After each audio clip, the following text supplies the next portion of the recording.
The LeBron advisory boards were started because we really needed that expert guidance. The first year, the foundation was operating and trying to do things ourselves and kind of know what kids need and what they need at this stage in their lives. But we're not educators, so we knew we needed to turn to the educators, turn to the experts so that we could have the most impact for his Wheels for Ed kids. I see that as a partnership. We support them, we advise them, we give them feedback. We can bring different information to them that they wouldn't necessarily know about. They're not in the buildings all the time. So that as we build these pieces in to the program, it ensures that the learners are going to benefit. When we first started Wheels for Education, famously, we gave away laptops. And what we thought was that these kids would really use them and it would benefit them.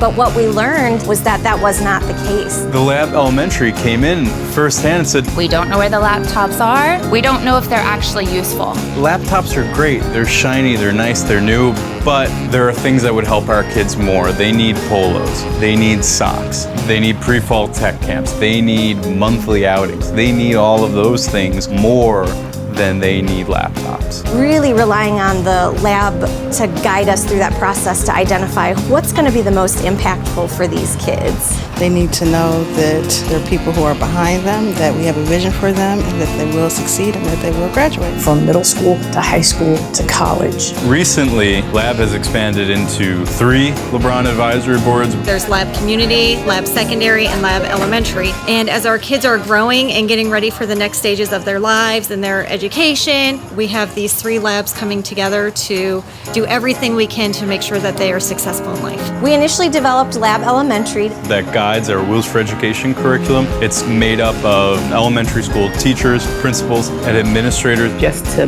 kind of be their eyes and their ears in the buildings. After that, we developed Lab Community, which is comprised of a group of dynamic individuals from all different industries in our community. The frontline ambassadors that get the word out to help the foundation make connections and get the support they need from the greater Akron area so that the programs can move forward and support our children. And then most recently, we started Lab Secondary to ensure a very clean and successful transition from elementary to middle school. And that's what's going to be our Akron I Promise network this year. It's been an amazing journey. Because it's really easy to get committed to something where they're all about kids. I get to see the children and the families be excited. I just feel that it's my purpose and my passion. They would give anything for our kids and often do. They all have a shared mission and they're all steering us in the right direction. And so they're so passionate about stepping alongside of us and being long-term partners with us. It's a no-brainer for me.